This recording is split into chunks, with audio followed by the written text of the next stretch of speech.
natin ang 50,000 sa bangko po para po pambili ng baboy. So, pakibilang po, Mrs. Love. Wow! 50 mil sa 4 na baboy. Pag kinulang sa Ricardo, sabihin mo lang sa akin. Yes. Ano? Oh. Ayan mga kamamshi, ayan mga kalingap, bali papasilip natin sa inyo yung kunting preparasyon o kunting paghahanda sa kaarawan ni Beyonce. 17th birthday. Grabe no, 17th birthday pa lang pero grabe talagang bongga. Paano pa kaya pag 18 years old na siya, di ba? Kaya ito, sabay-sabay natin panoorin. Pero bago yan, syempre shoutout sa ating mga viewers, sa ating ama ng Kalingap, Kuya Bal Santos Matubang, Ate Edna Vlogs at Kalingap Rab. At syempre, Dr. Lab. Ayan. Dito, panoorin natin sa video ni Dr. Lab itong napakabonggang sponsor ni Sir Leo D. Sir Leo D. Grabe ito. Ano ba yung tinutukoy ko? Panoorin natin. Hapon po ito mga kalingap ay papunta tayo sa bangko upang kuhanin na po natin ang pera na pambili po ng baboy po para sa birthday ni Beyonce. Sa September 14 po ang celebration nito mga kalingap. Wow! Pero ang pambili ng baboy, ilang baboy ba to? Tara, panoorin pa natin. Yun o, napakaswerte talaga ni Beyonce. Yes. At ang daming nagmamahal sa kanya mga kalingap. Karamihan po ng kanyang mga sponsor po, mga individual sponsors ngayon, nagbibigay po ng mga malalaking halaga ng pera po mga kalingap, ay karamihan po ay nasa Visayas. Wow. Grabing swerte talaga, no? At maraming salamat po kay Sir Leo D. Yes. Sa pagbigay nitong napakalaking halaga. Grabe. Talaga namang napakaswerte ni Beyonce kasi may isang Sir Leo D. Pero hindi lang si Beyonce ha. Talagang sponsor si Sir Leo D. Hindi lang siya kay Beyonce nag-sponsor. Halos lahat ng angels talaga namang binibigyan niya, 'di ba? Pero parang sa tingin ko, parang mas angat pa rin si Beyonce, 'di ba? Dito. Para pambili po ng 4 na baboy po mga kalingap. Wow! 4 na baboy. OMG. Buong buong barangay imbitado. Sana nasa daet tayo. Pupunta tayo na makatikim ng baboy ni Beyonce. Charis lang. Kukuhanin na po natin itong pera na ito at ibibigay na po natin kay Kalingap Rob. Dahil gaya na napag-usapan namin ni Benirando, tatay ni Beyonce mga kalingap, ibigay daw po kay Kalingap Rob muna yung pera at si Kalingap Rob na lang po ang mag-abot sa kanila. Wow, talaga namang salot kay tatay, 'di ba? Ibig sabihin, para kay Sir para kay Sir Leo D, ang gusto siguro ni Sir Leo, iabot ni Dr. Lab kay tatay kasi pambili nga ng baboy. Pero dahil si tatay talaga namang napakamasunod at saka hindi siya naghahangad ng mga ganyan-ganyang pera, ang gusto ni tatay, dumaan muna kay Kalingap Rab bago ibigay sa kanila. O di ba? Ang galing. Very good tay. Kasi di ba, kung tutuusin kung tutuusin, pwede niya nang tanggapin yun dahil dumaan naman kay Dr. Lab, yung naka-scout sa kanila. Kaya kung tutuusin, pwede nang tanggapin yun ni tatay kasi dumaan na kay Dr. Lab. Pero ang gusto ni tatay is ipadaan mo na kay Kalingap Rab bago ibigay sa kanila. Good job tatay. Kasi kung yung iba-ibang tatay, iba-ibang lalaki, sige lang sila, tanggap lang ng tanggap. Kasi ang dahilan nila binibigay sa kanila di ba? Pero kay tatay kasi meron ng interview dyan dati si Kalingap Rab noon na sabi ni tatay nga, yun, naikwento ni tatay na may pumapasok ng mga wakwak sa kanila pero hindi nila pinapapasok sa buhay nila. Sabi ni tatay sa mga nangwawakwak is, dumaan po kayo kay Kalingap Rab, o diba? Kasi ang dahilan kasi nilang pamilya is, kumbaga sanay na sila sa hirap, kaya bakit pa sila mag-interest na mas malaki, 'di ba? Sa parang sapat na sa kanila ngayon yung nakaraos sila sa araw-araw, tapos napoprovide yung pangailangan nila, gumaling na si tatay, wala nang sakit, di ba? Na ang yung pangailangan na ibibigay, si Beyonce nakapag-aral, tapos yun, parang para kina tatay, kina nanay, sapat na yun. At kung may mga sumobra pa, parang pinaka-bonus na yun, di ba? Kaya hindi na siya naghahangad na makahawak ng malaking pera kung yun lang din ang makakasira sa kanila sa relasyon ng kalingap, di ba? Kaya sana lahat ng beneficiary, mga magulang, mga kamag-anak ng beneficiary is katulad kina tatay, di ba? At saka sa iba pang mga mga beneficiary na good job yung mga ginagawa. Para doon sa pambili ng 4 na baboy. Di ba? Oh, salamat po ng marami kay Sir Leo D, mga kalingap. Yes, thank you Sir Lady. So much po, Busing, sa patuloy niyo pong pagsuporta at sa inyong pagmamahal po dito kay Beyonce po. Yan. Kasama na po natin si Mrs. Love. Ayan po, mga... Anong masasabi mo kay Beyonce, Mrs. Love? Sasabi ko kay Beyonce, huwag lang siya magbago. Kasi yung iba kasi pag ganun marami ng na nagbago yung ugali. Sa tingin ko naman hindi. Dahil ito ay napapantayan natin ng maigi. Yes, tama yan Dr. Love. Sa tingin ko din mabait naman si Beyonce. Hindi naman siguro si Beyonce katulad na Tama. iba na pag guminawa na yung buhay na iba ang ugali. Pero si Beyonce naman, sa tingin ko hindi naman. Hindi siya ganun. Yan. Tama, kasi sa tagal niya na sa kalingap, parang wala pa siya masyadong pagbabago, no? Kasi kadalasan kasi normal naman kahit yung ibang angels normal naman na syempre sa una may hiya-hiya, pero pag tumagal na at close na ang lahat, okay lang yun, magka-close na, nakakalabas na sila ng mga talaga emosyon nila, totoong mga pag-uugali, di ba? Pero si Beyonce talagang yun at yun siya. Ibig sabihin, yun siya. Ganun siya. Talagang tahimik siya. Tapos minsan tipid lang yung salita niya. Siguro kung may pagkamadaldal man siya kapag off-cam, kunti lang siguro, no? Pupunta tayong SM. SM na lang kami mag-withdraw, mga kalingap. Based doon sa napag-usapan namin yan ni Pinirando, Papa ni Beyonce, na idaan daw talaga kay Kalingap. Kasi para hindi sila malagay sa iniiwasan nila yung direct sponsors. Di ba? Yan yung kahit pa paano na-train din sila ni Edo, di ba? May Dr. Love na, may Edo pa na nag-aalaga kina Beyonce at kina tatay, kina nanay, di ba? Kahit pa paano, yun yung maganda, no? Dapat din talaga kapag yung mga pag may bagong beneficiary, matrain ng maaga kung sino yung mga kung sino man yung naka-scout, tapos ipag binigay kay Kalingap Rab, yun mas maganda matrain agad na malaman agad yung mga rules. Kung gumawa man sila ng kalokohan, kasalanan na nila yun, di ba? Tawagin mga Kalingap, ipadaan talaga. Alam niyo, gusto ko to si Dr. Love pag tumawa eh. Medyo brusko lang tingnan si Dr. Love, pero mabait si Dr. Love. Padaan daw talaga kay Kalingap Rab. So, tayo naman po ay susunod lang din talaga, mga Kalingap. Sunod tayo kasi umiiwas kasi sila. Yan, tama yan Dr. Love. Pero kagaya nga ng sabi ko, diba, kung tutuusin, pwede nang tanggapin sana yun yung Papa ni Beyonce dahil dumaan naman kay Dr. Love. Tapos si Dr. Love naman yung naka-scout sa kanila. Pero mas tama pa rin yung ginawa ni tatay na siya talaga yung nagsabi na ipadaan mo na kay Kalingap Rab, o diba?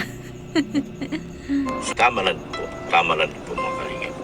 So ayan po mga Kalingap, nakuha na po natin ang 50,000 sa bangko po para po pambili ng baboy. So pakibilang po, Mrs. Love. Wow!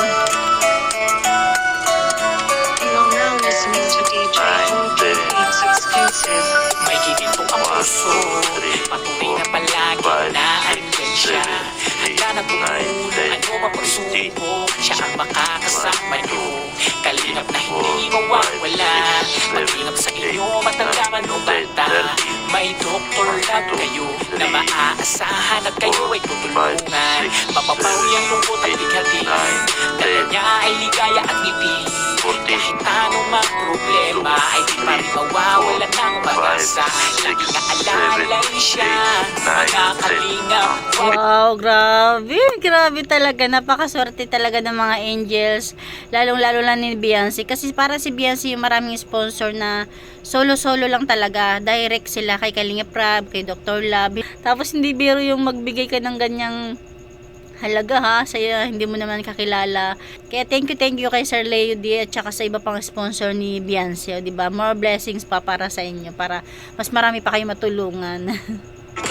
So, ayan po mga kalingap. Di ba? Laking halaga niya na. Kung sa pangpuhunan, laking puhunan niya na yan. Natin ang pinausan na pamili po natin ang baboy para po sa September 14 birthday celebration ni Beyonce. Batilos Beyonce. Ayan po mga kalingap. Ito po yung service na galing sa KGS. Wow. Ganda ng tricycle, no? Familiar sa atin yung daan eh. Hoy, mabuhay! mabuhay! O diba, ang sayang kasama ni Dr. Love. Kahit mag-isa lang siguro siya dyan na. Takot siya ate.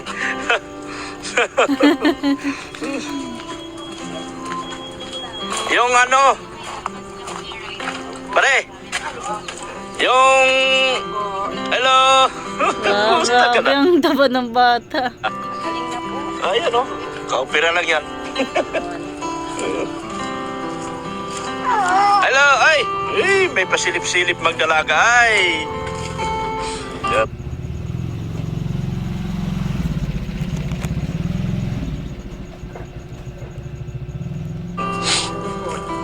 Yung Huwag ka magpakita. huwag ka magpakita kasi madisgas. Grabe, sobra talaga. Sobra maka... Ay, grabe. Wala na akong masabi kina nanay, kina tatay. Lahat sila, napakamasunurin, di ba? Kasi lumabas bigla si Beyonce, nakita ni nanay. Sabi ni nanay, oh, huwag ka magpakita. Tapos sabi naman ni Dr. Love, oh, tama, huwag ka magpakita. Kasi, kasi, di ba, talaga namang pinagbabawal talaga ang BTS behind the scenes. Pero kung tutuusin, hindi to behind the scenes ha, dahil scout siya ni Dr. Love. Pero may nangyari kasi ng mga nakaraan na hindi maganda. Kasi nga minsan ang mga katulad nila Dr. Love o K-Boys, hindi naman lahat ha. Minsan may hindi kasi sinasadyang nakukunan ng video na hindi maganda. Nababash yung mga beneficiary, nababash yung mga angels. Kaya pinagbawal na yun, isama muna sa mga vlog nila yung mga angels hanggat maaari para maiwasan yung pagkabash. Kasi lalo nag-aaral na ngayon ng mga angels, di ba? May mga kolehiyo, may grade 11, grade 12, kaya hanggat maaari is maiwasan na ma-stress yung pamilya, lalong-lalo na yung mga estudyante, di ba? Ayan, good job Dr. Love. Ang buhay ko. Dito si Beyonce pero hindi pwede ipakita at madisgrasya ang buhay ko. Kasi 'di ba sa rules talaga bawal na bawal. Kaya lang may matitigas ang ulo talaga sa mga K-boys na nagbe-behind the scenes. Minsan nagla-live, sinasama yung mga angels, minsan yun yung topic. Ibawal nga. May matitigas yung ulo na sumusuway pa rin. Tapos siguro medyo naghigpit ngayon dahil yun nga, may mga nababash. Kaya buti na lang sumunod si Dr. Love. Ay, ang galing naman ni nanay. Oh, kapag pakita. Di ba? Angel. Di ba? Ang daming kapatid ni Beyonce. Kaya talagang hindi maiwasan. Madaming naawa kay Beyonce dahil lalo pa sa probinsya, madaming gawain, no? Pare, yung baboy, apat na. Grabe, apat. Invited sana invited buong kapitbahay ni Beyonce, 'di ba? Invited para masaya. Ba't nabibili? Ang dami. Ay, dito si Angel. Kumusta ka na, Angel? Wow, andyan pala si Angel. Kumusta papa mo? Kumusta papa mo? Ayos na. Abuti naman. Ito. Hawak ko na siya. Ang bait naman nila nanay. Siguro dyan talaga yung tambayan nila, Angel. Yung baboy na bibili na 4 na. Kasi 2 litson. 2 litson na. Tapos, ang pera nandito na, ibibigay ko na kay Kalinga Prab. Yes. Ha? Ay, kasi ayaw mo mga abutin. Ha? Bigay ko kay Kalinga Prab. Wow. Yan mahawak ka ng pera. Mahirap yung makahawak ka ng pera. Tama yun? So, ibibigay ko kay Kalinga O, Prab. diba? Salut kay tatay. Kasi ang dahilan nga naman niya, sanay na sila sa hirap diba? Noon nga, napagugutuman sila, ang laki ng kakulangan. Ngayon pa kaya na kahit papano nakakaraos sila sa araw-araw, nakakapag-aral na maayos yung anak niya, diba? Wala na siyang sakit, diba? Kaya, sapat na yun kay tatay. Tama ko na, nag-withdraw ko na kanina yung 50 mil. Pero, pag kulang, sabihin mo sa akin. Kung sa 4 na baboy, kulang, sabihin mo sa akin. Ha? Grabe. 50 mil, 4 na baboy. Sana all. Wow, grabe. Imbitado buong barangay. Kasi dadagdagan ni Sir Leo D. Pati yun sa tawag niyan? Regado. Kasi bibigyan ako ni Sir Leo D ng panibago. Sana talaga sana talaga maraming tao para sulit naman yung yung gastos ni Sir Lady, tsaka yung kasiyahan, 'di ba? Para Pera. Salamat po, Sir Leo. So, 50 mil sa 4 na baboy, pag kinulang sa Ricardo, sabihin mo lang sa akin. yes. Sige kasi. Pero pag eksakto lang, Eksakto lang. Pag wala kang sinabi, di eksakto lang. Sa 4 na baboy yan. salamat po sa Dat, DUD. Oo. Sa 3 lang kasi yun eh. Tapos ibibigay ko kay Kalinga Prab. pag ano ng baboy. Oo. Tapos pag-usapan namin yung iba-vlog yung sa 14. Yun ang pakiusap ni Sir Leo D Opo. na i-vlog. Wow. Kita mo na si Mang Ping? Kita mo na? Picture. Eh paano yun? Ipakasal daw. Ang Yung isang sponsor yun na taga Cebu rin. ganda ng anak niya, nakita mo? Opo. Grabe, kamukha ni Beyonce talaga, no? Kaya Talaga naman, pala. kaya nga sabi niya, mahal na mahal ko si Beyonce dahil kamukha ng anak ko. Wow. Tapos yung gown na ginamit sa kasal, gusto ipagamit si Beyonce. Ibig sabihin may asawa na yung anak niya. Kaya yun, nahumaling siya ngayon kay Beyonce. Magkasal na raw niya. Patay tayo dyan. Tama-tama, may 4 na baboy na. Tapos may magbibigay ng gown na pang... kaya lang pang kasal. Grabe. Lumapit lang sa akin yun. Nagpa-vlog ako sa airport. Bigla na lang. Uy, Dr. Lab. Ha? Siya nakakilala sa akin. Bait naman, no? Oo. Talagang aksidente lang talaga. Talagang mga sila, tinadhana. Tapos meron pa ako ipakiusap kay Busrab. Yung daw, si Ma'am Ping gagastos yung sa Kisami. Wow. Yung, rail rib, Hindi ko makuha rin eh. Ibig sabihin, grabe, kisame. Ibig sabihin, bongga yung kisame. Hindi ko, yung Kisami. Pag napabahay ko pala sila Kuya Rap, yung kinuuna yung glory. Oo, Flory. Bago yung buko. Oo. Kasi sikat Flory. Kasi sa amin, hindi... Pag kami Yung Floring? Floring nga na nila. ayun na po, kaya sabi ko nga, Ibig sabihin, nagko-construction din si tatay. Tapos iba yung style nila sa paggawa. Iba din yung style ng paggawa ng mga mga karpentero sa Kalinga. Pero okay lang din naman yun. ibang ano ba? Iba naman yung ano nila style. Style nila. Na ano, Tama, iba-ibang style lang naman yan. Pag second floor kahit mo na. malaki, kahit po si 10th floor, yung ano muna, bago yung flooring. Nagulat siya sa style nila. Kaysa, Magkaiba. Wala pa nga ang ano, kahit Oo. bakit may flooring na kaagad. Di natin alam. So, yun naman pala ang style nila. Ni Mac. Sila naman nagagawa eh. Wala naman Yes. kami. Oo nga naman, style nila yun eh. Muna po kayo. Sige na.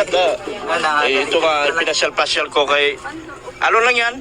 Inupirahan niya nung Okay, so ano sito ka ba naman? Martis. O tingnan mo, naglalakad na.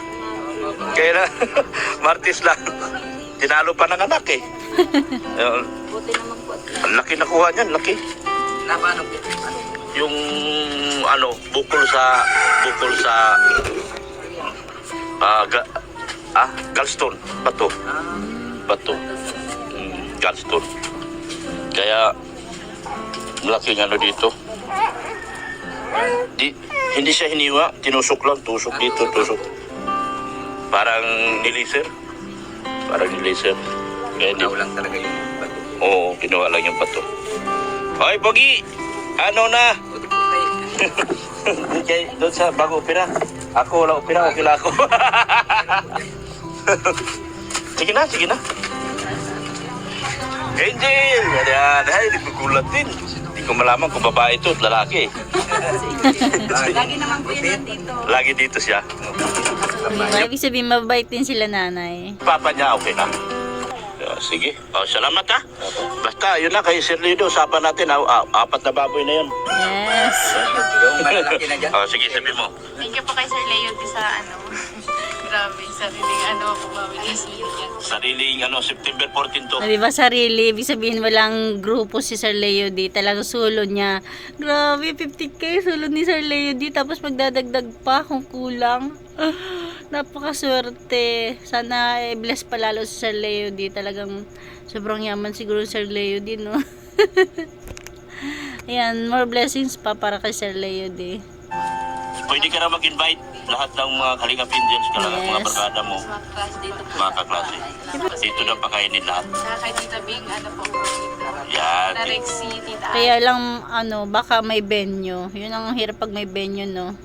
Paano yun? Hindi maimbitahan yung mga kapitbahay. Pakasal ka? Pakasal. Pagpapakasal talaga, Dr. Love. Ang tawa ni Dr. Love, no? Nakita mo yung anak niya, kamukha mo, no? Hindi po maganda po yun. Mas maganda ka doon. Kung gusto ba, maputi siya. Pareho silang hawig sa mukha. Pasalamatan mo siya, yan. Yung po, Tita Ay po kay Tita Rexy. Yan, Yung iba. Tita Bing. yan. Pasalamatan mo siya. Ang bait po na niya. Dito. Ang bait, no? Nagulat niya ako, lumapit sa akin doon sa airport. Hindi ko alam yung pagdating nyo. Kasi kausap ko si Ma'am Ping. Kaya nagsisigaw ako, tumatakbo ako. Uy, ma'am, pusna! Si Ma'am Ping, kausap ko ba ya? Ano? Siya, sige. Basta yun, 4 na baboy. Tapos, pag kulang, sabi mo sa akin. Kasi, baka, kahit alam na ni Sir Leonel kung magkukulang yan eh. Magpapadala yun sa akin. Wow! Yun na siguro, ididiretso na natin sa'yo. Pwede na daw idiretso. Tama na yun. Oo. 2 litson. Ano naman Basta lahat ng barkada ni Beyonce, imbitahan. Yes. Mate, schoolmate, Kalingap Angel. Yan, imbitahan lahat. Yun ang sabi ni Sir Leonel. Grabe, parang dibo na. Paano pa kaya kung Paano pa kaya kung dibo na ni Beyonce, no? Tapos, dapat pala yung bagong bahay doon nila Beyonce, talagang dapat malawak sa harap. Kasi pwede nang pagganapan ng event, no? Ng dibo. Bye-bye na ako, bye-bye. Ayan, hanggang dyan na natin konting share. Talagang pasilip lang yan sa preparasyon, sa paghahanda, sa birthday ni Beyonce, diba? 4 na baboy pa lang yan, worth 50k. Baka wala pa daw yung mga pang Ricardo dyan. Diba? Sana all. Mapapasana all na lang talaga tayo. Kaya congratulations sa lahat ng angels. Kaya sana huwag kayong magbabago. Lalong-lalo na kay Beyonce na talaga namang halos ang mga sponsor niya solo. Walang grupo, walang grupo-grupo, walang community. Meron man, pero mas marami pa rin ang grupo, diba? Ay, ang solo. Ayan lang. Thank you for watching. God bless you all and Jesus loves you.